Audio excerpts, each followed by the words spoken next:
Шымкентте грек-рим күресінен академик Мардан Сапарбаевты еске алуға арналған халықаралық дода осымен 28-ші рет өткізіліп отыр. Дүбірлі додада еліміздегі облыс қалалармен қатар Өзбекстан, Қырғызстан, Тәжікстаннан келген шетел командалары бақ сынайды. Байрақты бәсекеге қатысып жатқан 250-ден астам спортшы 10 салмақ бойынша өзара мықтыны анықтайды. Айта кетейік, сайыс 3 күнге созылады. Әлемнің жартысы білет бұл жарысты өткен 28 рет. Бұл жарыста кезінде Мардан Баймырзалының өзінің салмағында күрескен жарыстарға салмаққа бұл жерде машина тігілген. Сондықтан бір жылдары түрік палуандар алып кеткен ол машинаны, бір жылдары өзіміздің Шымкенттің палуандар алды.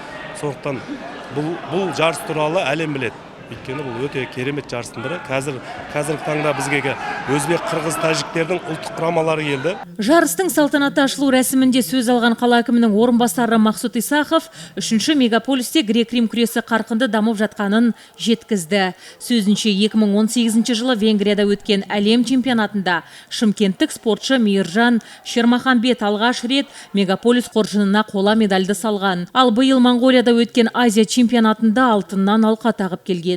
Қала әкімдігі тарапынан спорт саласын әрдайым қолдау көрсетуде. Өңірімізде грек-рим күресі қарқынды дамып келеді. Міне осы турнирге еліміздің бүгінгі турнирге еліміздің барлық өңірлерінен, оның ішінде Қырғызстаннан, Өзбекстаннан болсақта 250-ге жуық спортшы келіп отыр балуандар. Осы құрметті қонақтар, көрермендер, осы сәтті пайдаланып баршаңызға жарыста сәттілік тілеймін. Халықаралық турнирдің ашылу салтанатында Азия чемпионы атанған спортшыға темір тұлпар сыйға берілді. Автокөлікке ие болған Мейіржан Шермаханбет еңбегі еленгеніне дән риза. Алдағы уақытта да тыңғылықты жаттығуды жалғастыратын ол биік белестерге қол жеткізуді көздейді. Спорт жанашыр ағаларымызға үлкен алғысымды айтамын, осындай көлік сыйлап жатқанына. Бұл мен жастарымызды жігерлендіреді, жастарымыз былай тұрсын, мен өзімді жігерлендіреді деп айтсам болады. Соңғы жарыс Азия біріншілігі болды, Моңғолияда өткен Азия чемпионатында бірінші орынды алдым. Одан кейін Болат Тұрлыхан турниріне күрестім. Ол жерде салмақ ауыстырып, үлкен салмаққа шықтым. Ол жерде де екінші болдым. Бұл жарысқа күреспеген себебім жақында өзім ота жасатқам, көзіме травма алып. Сол себепті қазір жаттығу жасап отқан жоқпын, ем алу үстіндемін.